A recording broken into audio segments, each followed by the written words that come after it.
Un feliz sábado para cada uno de ustedes, queridos hermanos y hermanas. Que el Señor les bendiga en esta hora. Gracias por estar con nosotros en este culto divino de Zoom TV Latino. El día de hoy y en los sábados en que tenga oportunidad de compartir, estaré tocando una serie de temas relacionados a la familia. Le he titulado a esta serie El Santuario y la Familia. ¿Por qué hablar de familia? ¿Por qué no hablar de otros temas? Profecía, por ejemplo. En este caso especial quiero concentrarme en la familia. En otras ocasiones he predicado de profecía y otros temas, pero uno de los temas quizá más descuidados, pero a la vez de más urgencia en este momento para nosotros hoy, es el tema del hogar. ¿Y por qué el hogar? Porque Satanás está usando incansables esfuerzos para destruir las familias, de manera especial las familias que son parte del pueblo de Dios. No es un secreto que la familia hoy se encuentra en crisis, la familia cristiana. Y por eso queremos tratar de brindar una solución y esperanza a las familias que están pasando en crisis a esta hora a través de las Escrituras, y quiero usar la doctrina del santuario como mi base bíblica para poder sacar de allí principios que van a ser muy prácticos para nosotros hoy. Así que espero que tú disfrutes esta serie que vamos a tocar, el santuario y la familia. Por favor, comparte este tema con otros. Quizá tú mismo en este momento necesitas escuchar estas palabras. Quizá tu hogar está pasando por este momento en una crisis. Quizá estés a punto de divorciarte o quizá ya estés en un proceso de divorcio. Quizá estás teniendo problemas con tus hijos. Tus hijos están yendo de la iglesia. En fin, si tú encajas o entras en una de estas categorías, este tema es para ti. Pero alguien se preguntará, bien, en mi hogar no pasa nada de eso. Gracias a Dios tengo una linda familia, pues este tema también es para ti. Porque vamos a mirar cómo mantener la familia unida en Cristo y cómo ayudar a las familias que no están unidas en Cristo. Así que este tema son tanto para familias en crisis como familias unidas. Bien, antes de hacerlo, les quiero invitar a que por favor me acompañen a tener una palabra de oración. Vamos a orar. Querido Padre Celestial que moras en las alturas de los cielos, te damos muchas gracias por la oportunidad de estudiar tu palabra y de manera especial estudiar este tema tan relevante para nosotros hoy como es el tema de la familia. Entendemos, Señor, que Satanás está atacando a las familias de nuestra iglesia. Cada vez más son las tasas de divorcio. Cada vez más, Señor, son los casos de familias que buscan ayuda porque sienten que ya no encuentran solución para su hogar. Pero en esta serie, Señor, y en este tema, queremos mostrar que sí hay esperanza para cada hogar. Así que pido que a través de tu Santo Espíritu tú me des la sabiduría y las palabras necesarias para traer mucha esperanza a cada hogar que sufre. En el nombre de Cristo Jesús. Amén.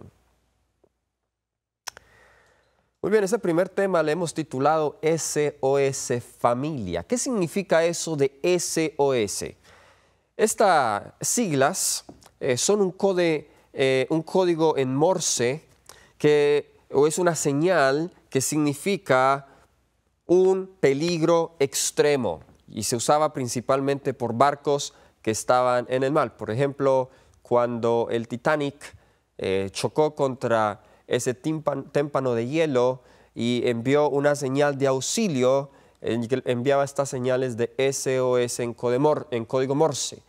SOS en inglés significa Save Our Souls, salva nuestras almas.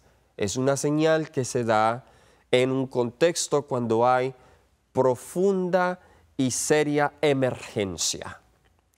Ahora, nuestras familias hoy se encuentran en esa condición, en ese estado, en un estado desesperado de peligro. Y por eso nuestras familias claman: SOS, familia, salva nuestra familia. Como mencioné en la introducción a este tema, queremos estudiar este tema de la familia a la luz del santuario. ¿Y por qué a la luz del santuario? Muchas veces, como adventistas del séptimo día, hacemos énfasis en la doctrina del santuario como una de nuestras doctrinas distintivas, que lo es. Pero a veces podemos caer en el error de ir tan teórico y tan técnico en la doctrina del santuario y perder de vista los ejemplos y lecciones prácticas que encontramos allí. Así que este estudio no va a ser un estudio teológico sobre la doctrina del santuario. Hay una serie que yo grabé aquí en este canal que está saliendo este mes, una serie de 25 temas, donde hacemos un estudio detallado de todo el santuario, los muebles, las distintas fiestas del santuario, las distintas ofrendas del santuario, los ritos, las ceremonias. Todo eso lo hacemos en esa serie. Así que aquí no voy a hablar de nada de eso, porque ya lo he dicho en otra serie. Aquí vamos a concentrarnos en las lecciones prácticas que encontramos en el santuario para la familia. Comencemos entonces en nuestro estudio con nuestro primer texto, Éxodo 25, versículo 8. Éxodo 25, versículo 8. Aquí encontramos la orden de Dios a Moisés para construir un santuario. Y nos dice la palabra de Dios: me erigirán un santuario y habitaré en medio de ellos. Nótese que el propósito del santuario, cuando Dios le ordena a Moisés que lo construyese, era para que Dios morase en medio de su pueblo. El santuario es la casa de Dios y Él desea habitar allí. En el cántico de Moisés, que se entonó después de cruzar el Mar Rojo, encontramos la primera alusión directa al santuario en la Biblia. Y aquí nos dice la palabra de Dios en Éxodo 15, el versículo 17. Son los últimos versos de este cántico, el cántico de Moisés. Y nos dice: tú los introducirás y los plantarás en el monte de tu heredad, en el lugar donde has preparado, oh Jehová, tu morada. ¿Cuál es ese lugar? En el santuario que tus manos, oh Jehová, han afirmado. El santuario es la morada de Jehová. Y cuando Dios sacó a su pueblo de Egipto, los sacó para darles la tierra prometida y allí también establecerlos en su morada, en el santuario. Ahora, nosotros sabemos que ya hoy, en nuestro tiempo, no hay un santuario terrenal. El primer santuario mosaico fue reemplazado por el santuario construido por Salomón. El santuario construido por Salomón fue destruido por Nabucodonosor, fue quemado, y luego tenemos el santuario construido por Zorobabel, el segundo templo que le llaman, y luego fue remodelado por Herodes. Este fue el santuario al que Jesús entró en el Nuevo Testamento. Pero este santuario también fue destruido en el año 70 por los romanos. Entonces, hoy no tenemos un santuario como tal físico en esta tierra, pero aún permanecen pequeños santuarios que deberían cumplir la misma función que el santuario terrenal. Y esos pequeños santuarios son nuestros hogares. Te hago la pregunta, querido hermano y hermana: ¿quiere Dios morar en tu hogar? ¿Ese es el deseo de Dios? Desde luego que sí. Dios quiere morar en cada hogar. Y el propósito por el cual se forma cada hogar debería ser el mismo propósito por el cual Dios ordenó a Moisés que construyera un santuario.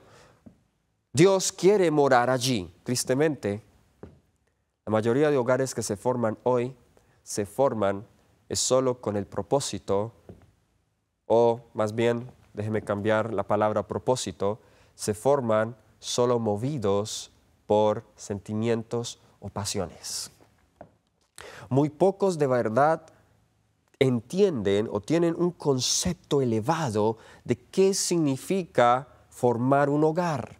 Y allí es donde comienza el primer error. Allí es donde comienza la crisis del hogar. En la misma elección que nosotros hacemos de nuestro cónyuge y bajo los principios en los que establecemos ese hogar. Déjenme compartirles algunas estadísticas que no son muy halagüeñas en cuanto a la condición de los hogares en nuestra iglesia. De acuerdo a unos estudios que se han hecho dentro de nuestra iglesia en cuanto al crecimiento de iglesia, este estudio arroja, hablando de los jóvenes, una estadística muy alarmante. Nos dice que el 75% de nuestros jóvenes está saliendo de la iglesia. Y que si nosotros al menos hubiésemos retenido a nuestros jóvenes, la iglesia hoy sería en membresía 3 veces más de lo que es hoy. Aproximadamente, creo que ya hemos alcanzado el 21 o 22 millones de miembros en el mundo, adventistas del séptimo día, aquellos que tienen sus nombres registrados en el libro. Pero si estos jóvenes que han desertado de nuestra iglesia no se hubiesen salido, pues ese número sería 3 veces más. Es decir, aproximadamente unos 60 millones de adventistas. Es decir, estamos haciendo esfuerzos evangelísticos. La iglesia invierte miles y miles de dólares en evangelismo. Se hacen grandes campañas, se traen los mejores oradores, se pagan tiquetes de vuelo, se pagan hoteles, se paga comida.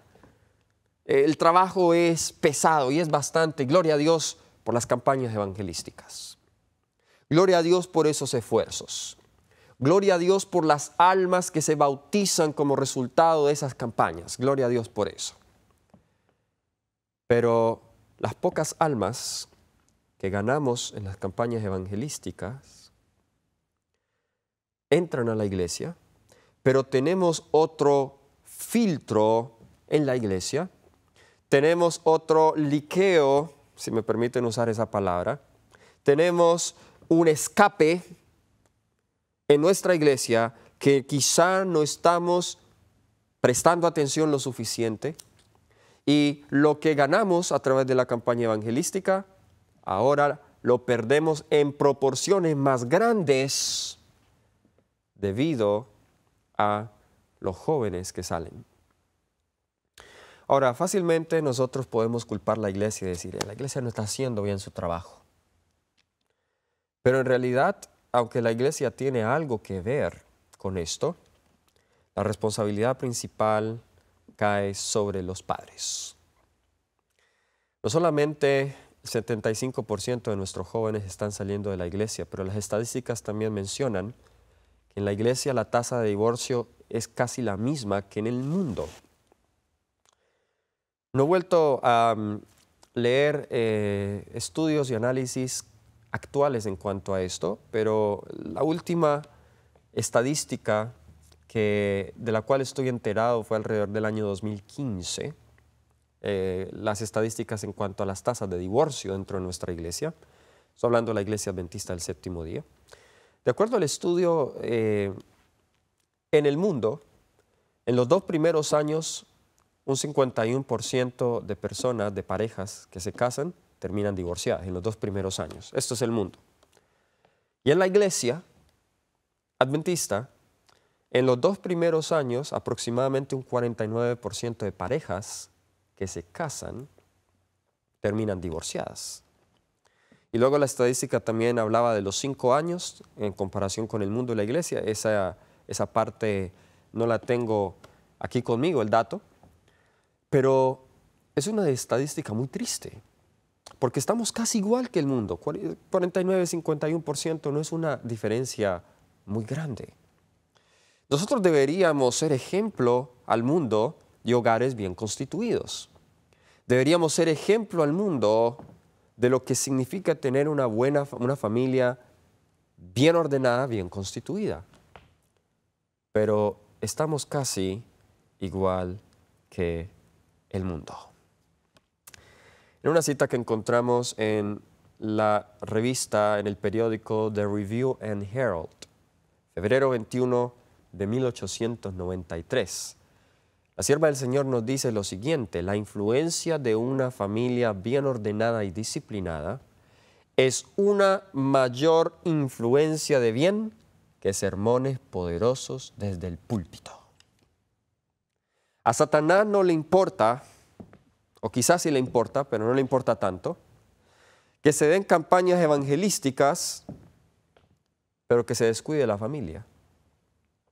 Porque él sabe que el sermón más poderoso que podamos dar como iglesia, aún más poderoso que una campaña evangelística, es el sermón de una familia bien ordenada y bien disciplinada. Y por eso Satanás no quiere que se dé ese sermón y está atacando a nuestras familias. Y ha redoblado sus esfuerzos para destruirlas. ¿Dónde estamos nosotros enfocando nuestra atención? El Hogar Cristiano, página 161, dice: en su sabiduría, el Señor ha decretado que la familia sea el mayor agente educativo. ¿Cuál es el mayor agente educativo? La familia. Y en la sabiduría de Dios ha decretado que sea así. Así que por allí comienza la razón por la cual muchos de nuestros jóvenes están dejando la iglesia. Volviendo al santuario. El hogar debe ser entonces como un santuario. Y Dios también quiere habitar allí. Te pregunto, ¿habita Dios en tu hogar? ¿Puedes tú tener la seguridad de que Dios es el huésped principal en tu hogar? ¿Le has dejado entrar a Él, a tu familia? Ahora, ¿cómo debía Moisés construir este santuario?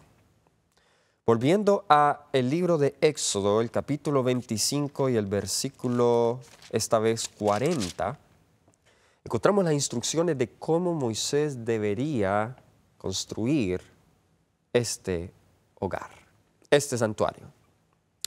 Nos dice acá: mira y hazlo conforme al modelo que te ha sido mostrado en el monte. ¿Podía Moisés inventarse el santuario? Podía decir, bueno, yo creo que el santuario se ve más bonito de esta manera. Si lo hacemos de 2 pisos se va a ver mejor. Y si las cortinas son más bien de otros colores, verde, amarillo, quizá otro color no usado en el santuario, pues yo creo que se va a ver mejor. Creo que, Señor, esos colores que tú estás diciendo son muy chillones, no me gustan. Quizá en vez de tener un atrio, un lugar santo y un lugar santísimo, pues ¿por qué no hacemos un salón donde todos puedan entrar? ¿Por qué tomar divisiones en los apartamentos? No, Moisés no podía hacerlo si no se lo hubiese mostrado en el monte. En otras palabras, Dios no le autoriza a Moisés inventarse el santuario. Había un modelo, como leímos aquí en Éxodo 25, 40, el modelo del santuario celestial. En Hebreos, el capítulo 8, versículos 4 al 5, leemos también el mismo concepto del modelo. Y esa palabra es la palabra clave que quiero resaltar. En Hebreos, el capítulo 8, versículos 4 y 5. Así que si tuviera sobre la tierra, ni siquiera sería sacerdote, sabiendo habiendo aún sacerdotes que presentan las ofrendas según la ley. Estos sirven a lo que es figura y sombra de las cosas celestiales, como se le advirtió a Moisés diciendo cuando iba a erigir todas las cosas conforme al modelo que se te ha mostrado en el templo. ¿Hay un modelo? Así es. Así como había un modelo para el santuario terrenal, también hay un modelo, hermanos, para los hogares terrenales que Dios nos ha llamado a formar. Y ese modelo no es el modelo del mundo. Ese modelo no es el modelo ni siquiera de mis propios padres. Ese no es el modelo de mi país o de mi cultura. Como muchos hoy afirman, es que en mi cultura lo hacemos así y es que en mi país somos así. Nuestros hogares no deben moldearse por la cultura, no deben moldearse por el país donde soy, no deben moldearse por las influencias y las tradiciones de la familia, o ni siquiera por las tradiciones religiosas, deben moldearse de acuerdo al modelo divino que encontramos en la palabra. Y así como el santuario celestial fue el modelo para el santuario terrenal, así también es un modelo para los hogares, para esos pequeños santuarios. Sin un modelo no puede haber una estructura. Así que necesitamos estudiar el modelo. Y en estos temas vamos a estudiar los modelos. Déjenme compartirles una cita del libro de la educación, la página 233. Hablando del modelo, la sierva del Señor tiene este maravilloso comentario que habla de ese modelo que Dios le mostró a Moisés. Note lo que dice. En el monte, junto a Dios, Moisés contempló el modelo del hermoso edificio que había de ser la morada de su gloria.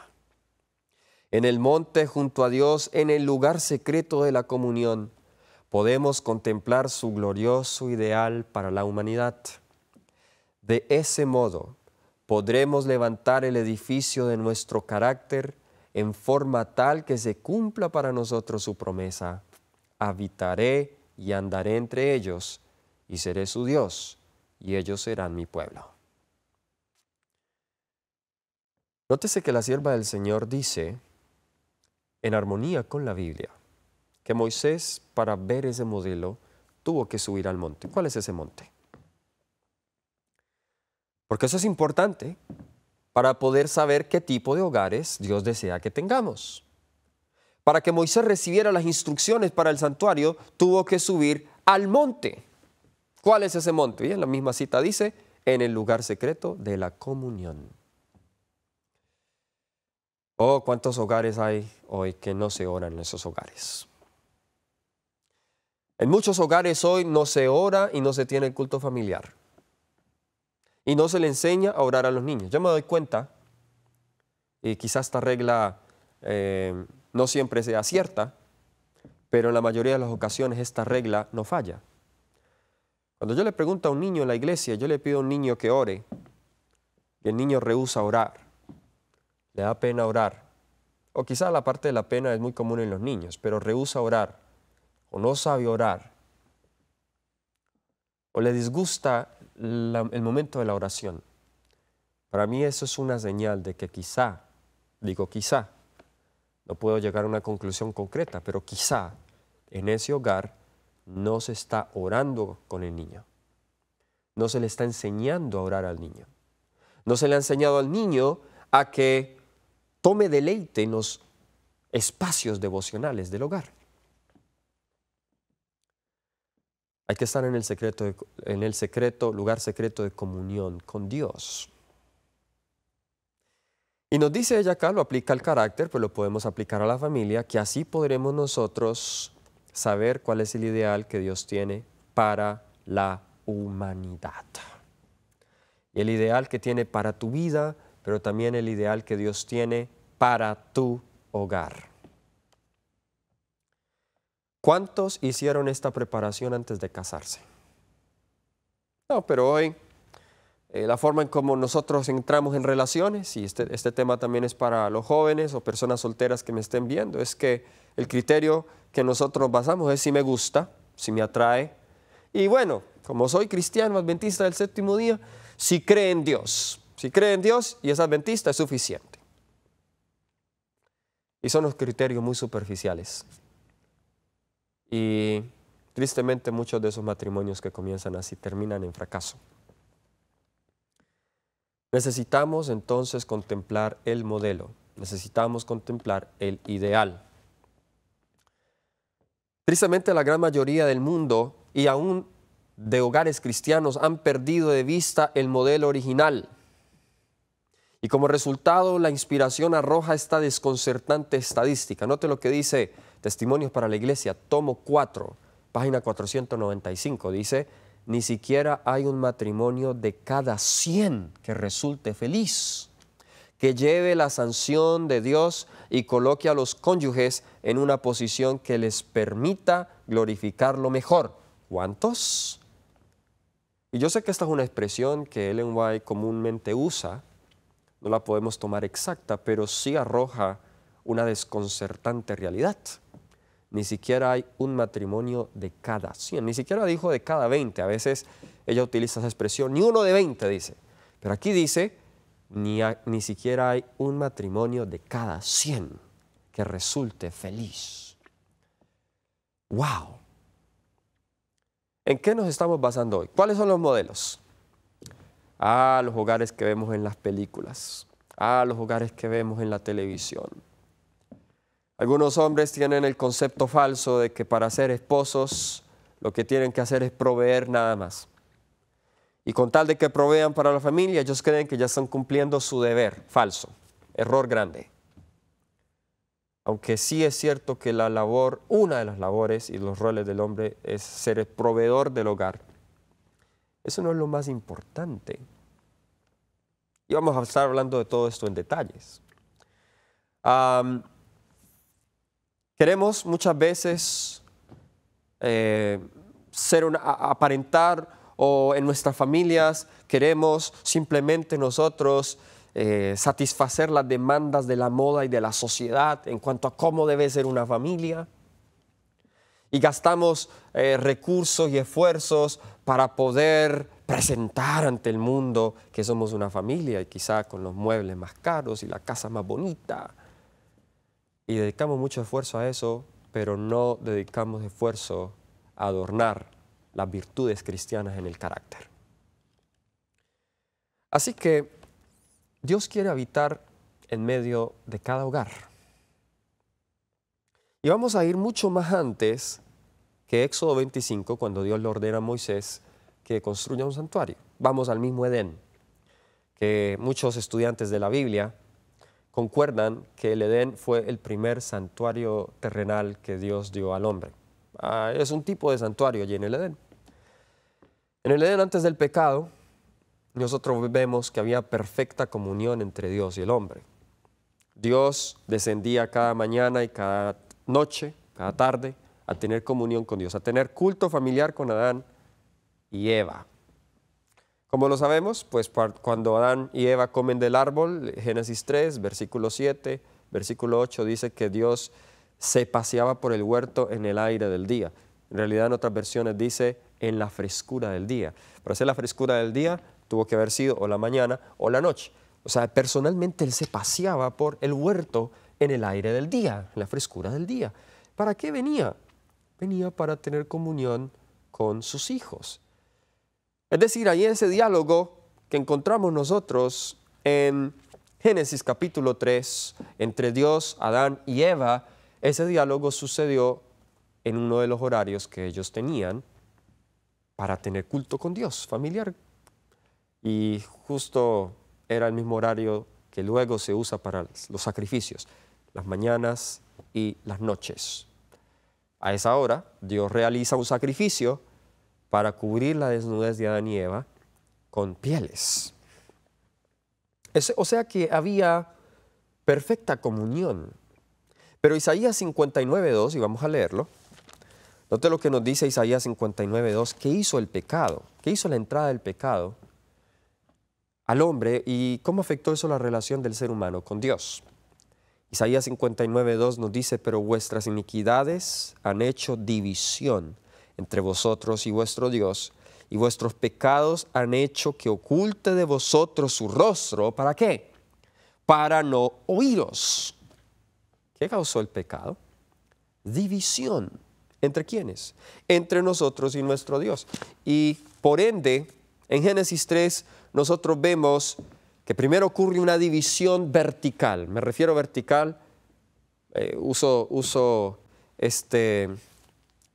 la dirección vertical para referirme a nuestra relación con Dios. ¿Ok? Una división vertical. Tenemos a Adán y Eva que se esconden de la presencia de Dios. Dios desciende para tener comunión con ellos, pero ellos se esconden de la presencia de Dios y Dios le pregunta a Adán, ¿dónde estás? Ahora, esa separación vertical también tiene consecuencias horizontales. Las relaciones horizontales son mi relación con el prójimo, porque ahora lo siguiente que vemos es que hay diferencias y hay división entre Adán y Eva. De hecho, en Génesis 3 encontramos el primer problema matrimonial en la Biblia. Vamos a leer un poco de ese primer problema matrimonial. Vamos a Génesis el capítulo 3. Génesis el capítulo 3. Nos dice el versículo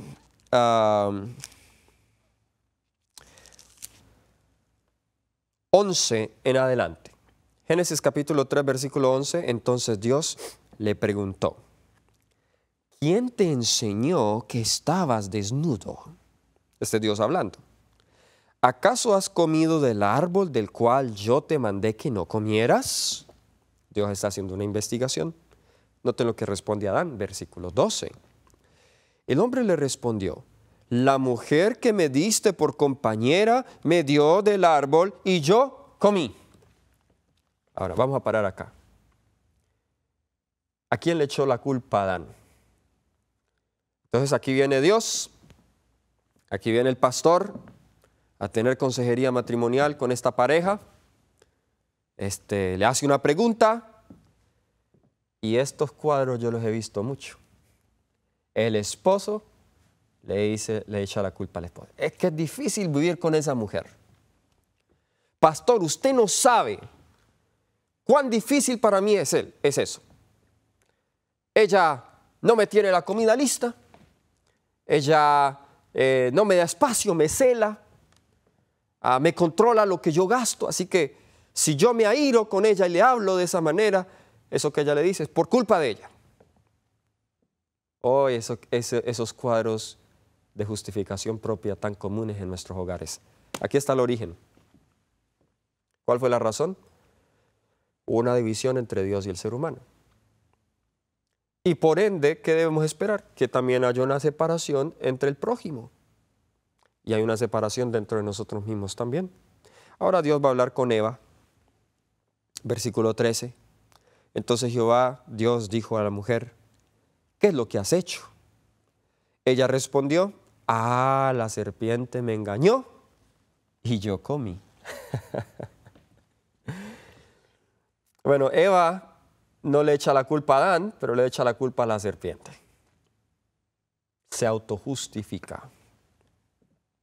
La mujer que tanto amaba a Adán, que incluso estuvo dispuesto a compartir su suerte por no perderla, ahora le está echando la culpa. Señor, no, fue ella la que me hizo comer. Esa que tú me diste, yo creo que tú te equivocaste, Señor. ¿Les ha pasado en su familia eso? A veces se han sentido tentados.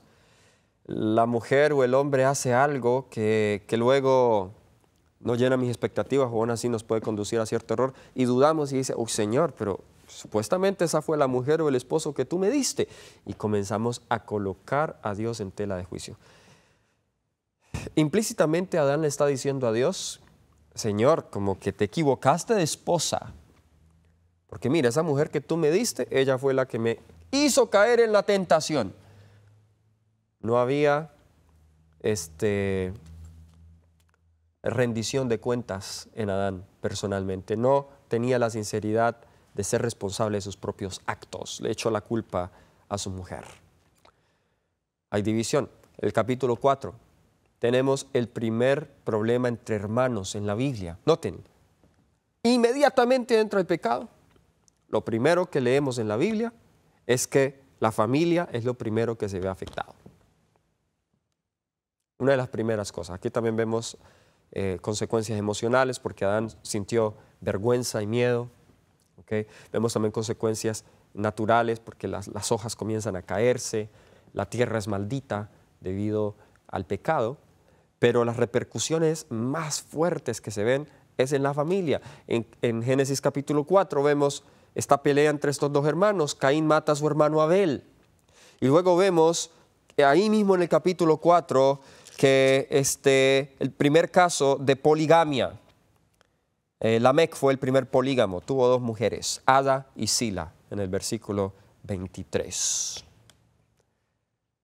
Estamos viendo entonces que Satanás buscó destruir la institución de la familia que Dios instituyó en el Edén, para de esa manera borrar la imagen de Dios. Ahora, el santuario es la solución para el problema del pecado. Y el santuario, así como buscaba restaurar la relación entre Dios y el ser humano, pues dice Éxodo 25:8, y harán un santuario para mí, habitaré en medio de ellos. Ahí vemos una restauración de esa relación. El santuario también busca restaurar los hogares. Para restaurar la comunión entre Dios y el hombre, Dios nos ha dado el santuario. Solo cuando todas las cosas sean restauradas, queridos hermanos, Cristo vendrá y nos tomará consigo. ¿Qué es restaurar? Hablemos un poco de esa palabra. ¿Qué es restaurar? Bueno, yo busqué en una definición en un diccionario Word Reference, y dice: restaurar es volver a poner una cosa en el estado o circunstancia en que se encontraba antes. Me gusta mucho esa definición. La vuelvo a leer. Volver a poner una cosa en el estado o circunstancia en que se encontraba antes. O sea que cuando hablamos de la restauración de las familias, estamos hablando de colocar la familia en un estado o circunstancia en que se encontraba antes, el modelo edénico, antes de la entrada del pecado. ¿Ok? Debe haber entonces un mensaje de restauración antes de que Cristo venga. ¿Cuál es ese mensaje?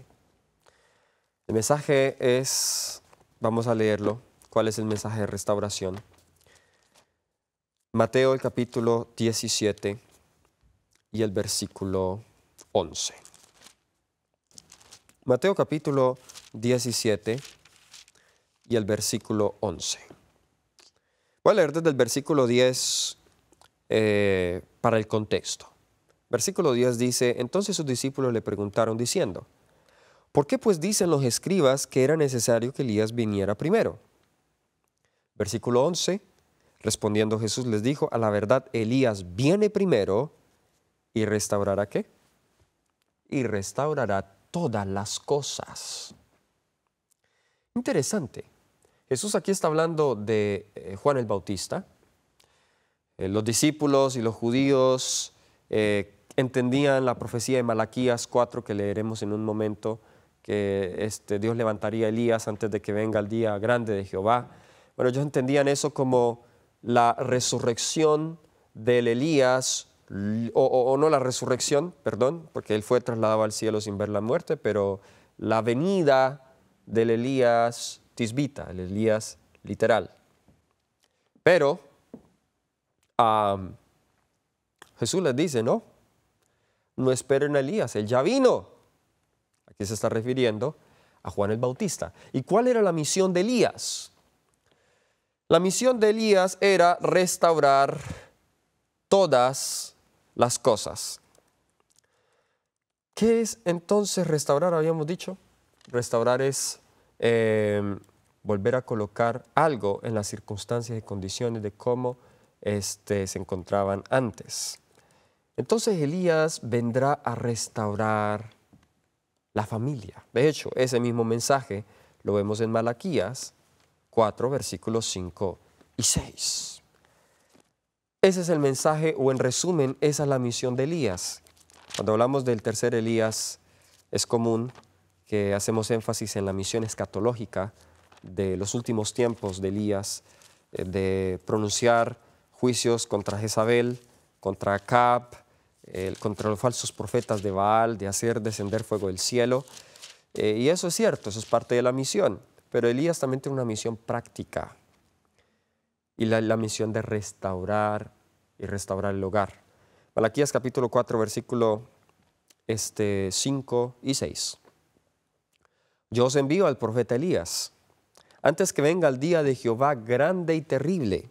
Él hará volver el corazón de los padres hacia los hijos, y el corazón de los hijos hacia los padres, no sea que yo venga y castigue la tierra con maldición. ¿Qué iba a hacer Elías? Restaurar el corazón de los padres hacia los hijos, hará volver el corazón de los padres hacia los hijos y el corazón de los hijos hacia los padres. Ahora, ¿significa eso que todas las familias se van a restaurar? No, porque el mismo Jesús también dijo, por ejemplo, en Mateo el capítulo 10, versículo Mateo capítulo 10, versículo 21. Vamos a leer ese texto. Mateo el capítulo 10, el versículo 21. Note lo que Jesús dijo. El hermano entregará la muerte al hermano, el padre al hijo. Los hijos se levantarán contra los padres y los harán morir. Seréis odiados por todos a causa de mi nombre, pero el que persevere hasta el fin, éste será salvo. Entonces, vemos que en algunas familias va a haber división. Los padres se van a levantar contra los hijos que son fieles, o los hijos se van a levantar contra los padres que son fieles, o el hermano va a atacar al otro hermano que es fiel. Es inevitable. Pero van a haber familias, y la sierva del Señor dice esto, van a haber familias enteras que se van a salvar. Como también van a haber familias enteras que se van a perder. Yo no he encontrado la cita, hago un paréntesis, hay una supuesta cita que dice la hermana White que iglesias enteras se perderán con sus pastores. Bien, yo me he dado la tarea de buscar esa cita y esa cita yo no la he encontrado. Si usted la encuentra, por favor, envíenosla aquí a Secrets Unsealed, porque estaríamos muy interesados. Esa cita yo no la he encontrado, he buscado en los manuscritos originales en inglés de Ellen White y no la he encontrado, pero sí he encontrado citas, si está interesado en ellas, no las traje aquí conmigo, citas donde dice que familias enteras se van a perder, pero también familias enteras van a salvarse. Y yo deseo que nosotros estemos entre las familias enteras que van a salvarse, amén. Esa es mi oración. Pero entonces, aquellas familias que permitan que Elías haga esa obra de restauración, esas familias serán sobre quienes se cumplirá esta promesa. Restaurar la familia, entonces, es una de las misiones de Elías.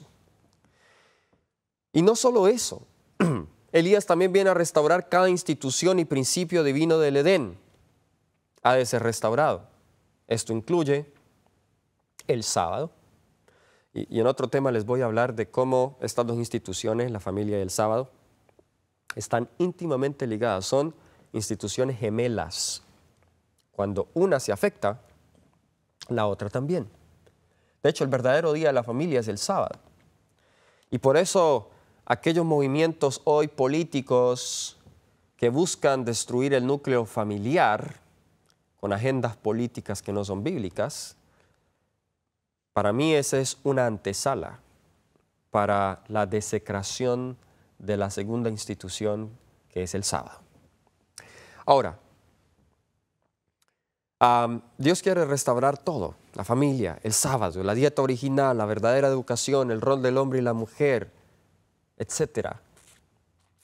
Todo lo que Dios nos dio a nosotros en el Edén. Pero volviendo a la familia, ¿por qué restaurar la familia?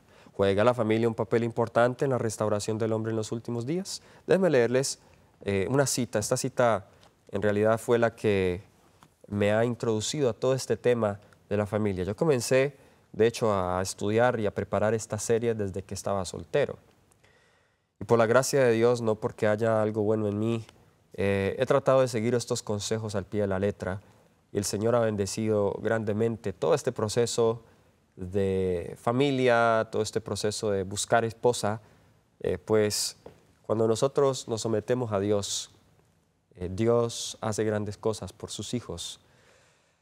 El Ministerio de Curación tiene un capítulo, Los Fundadores del Hogar, y la primera línea de ese capítulo, página 269, dice: la restauración y el levantamiento de la humanidad empiezan en el hogar. ¡Wow!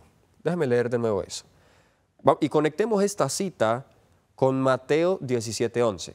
Recuerden que Jesús dijo, Elías vendría primero y restauraría todas las cosas. Y luego la sierva del Señor dice acá, la restauración y el levantamiento de la humanidad empiezan en el hogar. En otras palabras, esa restauración, el enfoque de esa restauración es ¿dónde? El enfoque de esa restauración es en el hogar.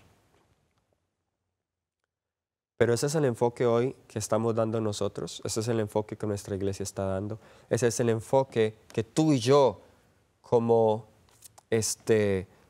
constructores y arquitectos del hogar, ese es el enfoque que nosotros le estamos dando. ¿A qué le dedicamos nosotros más tiempo? ¿A qué le dedicamos más tiempo? De hecho, aún los que estamos haciendo ministerio tiempo completo, caemos en el error de colocar el ministerio como prioridad por encima de la familia. Podemos caer fácilmente en ese gravísimo error. Estoy tan ocupado predicando la palabra de Dios que no le dedico tiempo a mi esposa y a mis hijos. Los hermanos de iglesia tienen prioridad sobre mi tiempo, pero no mi esposa y no mis hijos. Grave error. Ahí se necesita revertir las prioridades. Noten estas otras citas, voy a compartir varias del espíritu de profecía. Nos dice Testimonios para la Iglesia, tomo 6, la página 355, dice, en todo lo que pertenece al éxito de la obra de Dios, las primeras victorias se deben ganar en el hogar. ¿Dónde deben ganarse las primeras victorias? En el hogar. Y si se ganan esas primeras victorias en el hogar, la cita nos dice que tendremos éxito en todo lo que pertenece a la obra de Dios. Para poder obtener el cielo debemos entonces experimentar el cielo aquí en la tierra. Y esa es la labor del tercer Elías. Y eso es lo que Dios quiere que cada hogar experimente. En el hogar cristiano, en la página 11, la sierva del Señor nos dice, el hogar debe ser hecho todo lo que la palabra implica. Debe ser un pequeño cielo en la tierra. ¿Qué debe ser el hogar? Un pequeño cielo aquí en la tierra. ¿Es nuestra familia un pequeño cielo en la tierra? ¿O es más bien un pequeño infierno aquí en la tierra? Y cuando tú piensas que vas a tu casa, tú sientes pesadez. Voy de nuevo a la casa.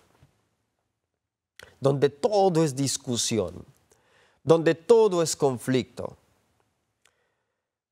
¿Sabes? Yo trabajé con jóvenes por 5 años y medio y aún sigo trabajando con jóvenes a distancia. Y muchos de los jóvenes que vienen a estas instituciones misioneras, educativas, vienen escapando de su familia.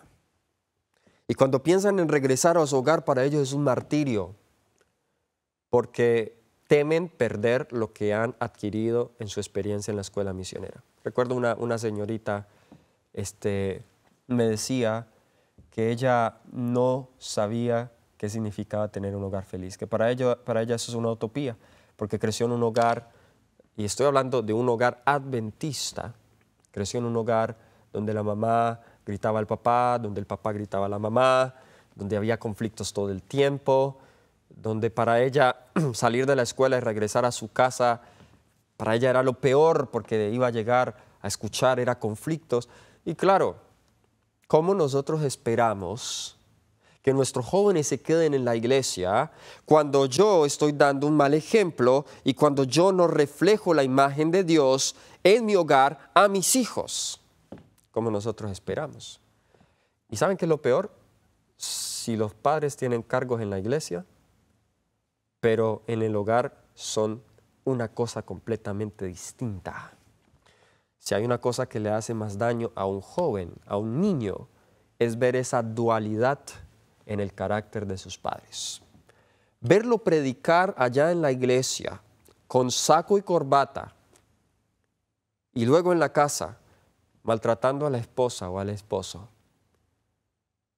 siendo un demonio, si me permiten usar esa palabra fuerte, en su casa. No hay peor cosa que pueda destruir la vida de un joven. Y la mayoría, o déjenme no usar la palabra mayoría, pero algunos de estos casos, y los casos más alarmantes que he tenido que ver de estas situaciones, los he visto es en los hogares de aquellos que profesan ser conservadores y creyentes de la verdad presente. Aquellos que son celosos por la palabra. Aquellos que predican las profecías y se saben bien las profecías, Biblia, espíritu de profecía, campo, vegetarianismo. No es que eso sea malo, pero entre más elevada sea la norma, o el conocimiento más bien, más daño se hace si no se vive de acuerdo a ese conocimiento. He tenido tristemente que ver jóvenes destrozados dejando la iglesia porque simplemente en su hogar él vio hipocresía en sus padres. Y no lo justifico, porque eso no debería ser una razón. Nuestros ojos deberían estar centrados en Cristo Jesús. Pero también los padres y las madres no deben lavarse las manos y decir, no, ese era un joven rebelde, nunca quiso las cosas de Dios. Hicimos lo mejor que pudimos. Siempre hay que autoevaluarnos. Siempre hay que autoevaluarnos. Así que esto sucede tanto en la iglesia como en los ministerios de sostén propio, como en el campo, como en la ciudad. Esto lo he visto sucediendo en muchas partes. Conducción del niño, la página 453 dice, cada familia debiera ser una iglesia en la vida familiar, un bello símbolo de la iglesia de Dios en el cielo. Ahora entonces vemos que la hermana White compara las familias nuestras como la familia del cielo. Y Dios tiene una casa en el cielo y es su santuario. Podríamos decir que allí entonces Él vive con su familia. El mismo orden, la misma armonía, el mismo amor que se ve en la familia celestial debería verse en cada uno de nuestros hogares. Una última cita nos dice El Hogar Cristiano en la página 286. El que quiera llegar a ser santo en el cielo debe ser primero santo en su propia familia. ¡Wow! ¿Dónde es que se prueba la verdadera santidad? En el hogar. Tu esposa, tu esposo, tus hijos son los que saben verdaderamente y pueden decir si tú eres auténtico, transparente, si tú vives lo que predicas o no. Y yo constantemente hago esta evaluación, o le pido a mi esposa que me haga esta evaluación. Ella me está escuchando predicar todo el tiempo, trabaja conmigo, le toca editar mis sermones, publicarlos. Y a veces yo le pregunto a ella, ¿tú crees que yo estoy en armonía de acuerdo a lo que yo estoy predicando? Yo tengo que ser sincero conmigo mismo. Yo tengo que pedir opinión de otros porque hay cosas que uno mismo no ve. ¿Qué mejor pedir la opinión de mi esposa? Y para mí siempre es un aliciente saber cuando ella me corrige, cuando ella también me confirma, aquí está bien, de pronto esto lo podemos mejorar. Y nosotros humildemente deberíamos hacer ese ejercicio con nuestros esposos y nuestras esposas. No con un espíritu de juicio, no con un espíritu de crítica, sino con el deseo de siempre crecer, de siempre mejorar. Hermanos, Nuestras familias están en crisis. Nosotros aquí desde Secrets Unsealed queremos decirte que estamos para ayudarte. Nuestras líneas están disponibles para poder recibir tus llamadas. Si necesitas consejería, si necesitas ayuda matrimonial, estamos también para eso. Ahora, si nos llaman muchas familias, pues no podríamos atenderlas a todas. Pero si ustedes nos escriben con anticipación y sacan una cita, entonces nosotros podemos organizar mejor nuestros horarios para poder dar un espacio a la vez a cada familia y de esa manera nosotros poder atenderlos. Pero estamos nosotros aquí para ayudar a que tengas un hogar feliz. Querida familia, querido hermano, querida hermana, que me escuches. Quizá en este momento tú puedes sentirte que estas cosas son demasiado hermosas, pero son buenas para otras, pero no son buenas para ti. Quizá tú dices, bueno, eso es para aquella otra familia. Ya para mí no, Dios ya no va a cumplir ese ideal en mí. Yo te quiero asegurar que aún hay esperanza para tu hogar. Si estás pasando por un divorcio, para ahí donde estás, no continúes con ese proceso. Busca ayuda de Dios y busca también ayuda de tu pastor. Busca ayuda de un consejero familiar. Busca ayuda de una persona espiritual que entienda los principios bíblicos del hogar. Pero no permitas que el enemigo destruya tu hogar. Lucha por tus hijos. Pasa más tiempo con ellos. Juega con ellos. No los destruyas con una religión legal donde ellos no vean el reflejo de sus padres en ellos. La primera imagen y la única imagen que cada hijo debería ver es la imagen de Dios en el corazón de cada uno de nosotros. Esa es mi oración para cada uno de ustedes, hermanos. Que el Señor les bendiga y que nos ayude a tener familias felices. Vamos a concluir con una palabra de oración. Oh querido Padre Celestial, que moras y reinas en las alturas de los cielos. Mi corazón, Señor, se compadece y es tocado por cada familia que sufre. Sé, Señor, que a esta hora hay muchos hogares que están pasando por crisis. Hay muchos hogares que están al punto del divorcio. Hay en muchos hogares también la situación de hijos rebeldes o hijos que han dejado la iglesia. A esta hora, Señor, pedimos perdón corporativo por nuestros pecados como padres, como madres, como esposos, como esposas. Ayúdanos, Señor, a comenzar de nuevo. Quizá no todo pueda ser igual, pero ayúdanos a redimir el tiempo. Ayúdanos a ser un pequeño santuario aquí en esta tierra. Gracias, Señor, por este tema. En el nombre de Jesús. Amén.